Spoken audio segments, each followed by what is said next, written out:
Hello students and welcome back to our channel excellent learning point. तो बच्चों, आज की इस वीडियो में हम क्लास 10th का वर्कशीट नंबर 51 डिस्कस करने जा रहे हैं। ये हमारी विज्ञान की वर्कशीट है, आनुवंशिकता एवं जैव विकास। तो यहाँ पर हम मेंडल का प्रयोग पढ़ेंगे। मेंडल के प्रयोग में उसने फिर कुछ नियम्स दे रखे हैं, ठीक है। उन नियमों को हम देखेंगे। बेसिकली उसके 3 नियम थे मेंडल के। मेंडल ने जो प्रयोग किया था उसके आधार पर उसने 3 नियम बनाए थे, जो कि हमारा सबसे पहला है मेंडल का प्रभाविता का नियम। फिर उसके बाद दूसरा है यहाँ पर मेंडल का पृथक्करण का नियम। और वो जो तीसरा है, मेरे ख्याल से वो आपकी नेक्स्ट वर्कशीट में आएगा। इस वर्कशीट में 2 ही है।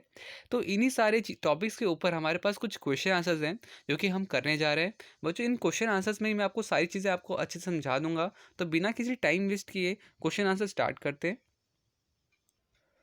तो बच्चों देखो, आपका पहला क्वेश्चन है प्रभावी व अप्रभावी लक्षण क्या होते हैं। तो बच्चों, प्रभावी लक्षण लक्षण जो अगली पीढ़ी में अपनी आप को प्रदर्शित कर पाते हैं, ठीक है। मतलब कि अगली पीढ़ी में अपने आप को सेम आपका जैसे सेम कैरेक्टर्स को पैदा कर पाते हैं, तो उसे क्या कहते हैं, प्रभावी लक्षण, ठीक है। उदाहरण, गोल बीज और बैंगनी रंग के फूल, ठीक है। अब अप्रभावी लक्षण क्या होता है। तो अप्रभावी लक्षण यह लक्षण जो अपनी आपको अगली पीढ़ी में प्रदर्शित नहीं कर पाते, ठीक है। तो जहाँ पर जो अपने आप को प्रदर्शित कर पाते हैं अगली पीढ़ी में, और जो अपने आप को प्रदर्शित नहीं कर पाते अगली पीढ़ी में, उन्हें प्रभावी और अप्रभावी लक्षण कहते हैं, ठीक है। अब आते हैं सेकंड क्वेश्चन। सेकंड क्वेश्चन क्या है वर्कशीट में, जरा देखते हैं। अब देखो बच्चों, आपको सेकंड क्वेश्चन दे रखा है, पृथक्करण के नियम को दिखाने के लिए एक शंकर क्रॉस का चित्र बनाइए। अब यहाँ पे हमें एक चित्र बनाना है जहाँ पे क्रॉस कंफ्यूजन हो रहा है, तो मैं आपको वहाँ पे दिखाता हूँ। तो बच्चों, सेकंड के आंसर में क्या है आपके पास। तो सबसे पहले हमने एक बच्चों फ्लावर लिया पर्पल कलर का, फिर हमने एक फ्लावर लिया वाइट कलर का, ठीक है।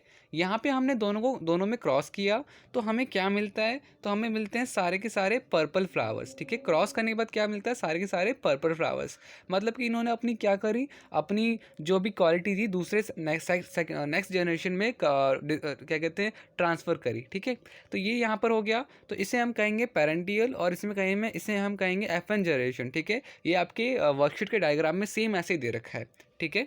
बस उन्होंने अच्छे से फ्लावर्स बना रखे हैं, बट मैंने सिंपल सा एक ऐसे डायग्राम बना रखा है, ठीक है। अब देखो होता क्या है कि जब हम ये जो हमारा पर्पल फ्लावर्स है इन्हीं में आपस में फ्यूज़न करते हैं, मतलब कि क्रॉस करते हैं, ठीक है। तो अब क्या मिलता है हमें। तो कहने का मतलब है कि जब हम पर्पल फ्लावर के साथ पर्पल फ्लावर का क्रॉस करते हैं, तो हमें देखने को ये मिलता है कि कुछ तो पर्पल फ्लावर्स हैं, बट एक वाइट फ्लावर भी आ जाता है, ठीक है।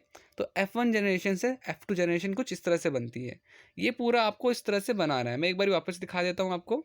ये देखिए, सबसे पहले आपने ये किया, आपने पर्पल फ्लावर वाइट फ्लावर पे क्रॉस किया, तो आपको मिले सारे के सारे पर्पल फ्लावर्स। ये हो गई आपकी F1 जनरेशन, ठीक है। अब आप क्या करते हो, अब आप करते हो एफ वन जनरेशन में पर्पल पर्पल में क्या करते हो, क्रॉस करते हो, पर्पल फ्लावर्स और पर्पल फ्लावर्स में क्रॉस करते हो। और आपको देखने को मिलता है कि 3 तो पर्पल फ्लावर्स हैं, ठीक है, मगर एक क्या हो गया, एक हो गया आपका वाइट। तो मतलब कि रेशियो चेंज हो जाता है, रेशियो 3:1 हो जाता है। तो यही चीज़ आपको क्या कहते हैं यहाँ पर लिखनी है, बनानी है, ठीक है। तो ये हो गया आपका सेकेंड का आंसर। आते हैं नेक्स्ट क्वेश्चन में। तो बच्चों, आपका थर्ड क्वेश्चन है, विषम युग्मित को परिभाषित कीजिए। तो जब समरूप जोड़ने में 2 गुणसूत्र अलग होते हैं, अर्थात एक प्रभावी होता है और अन्य अप्रभावी लक्षण, तब हम उसे विषम युग्मी कहते हैं, ठीक है। तो कैसा होता है, जब जहाँ पर एक क्या हो, प्रभावी हो, और दूसरा क्या हो, अप्रभावी लक्षण हो। इसी ऐसे योग को बेसिकली विषम युग्मजी कहते हैं, ठीक है। ये हो गया आपका थर्ड का आंसर।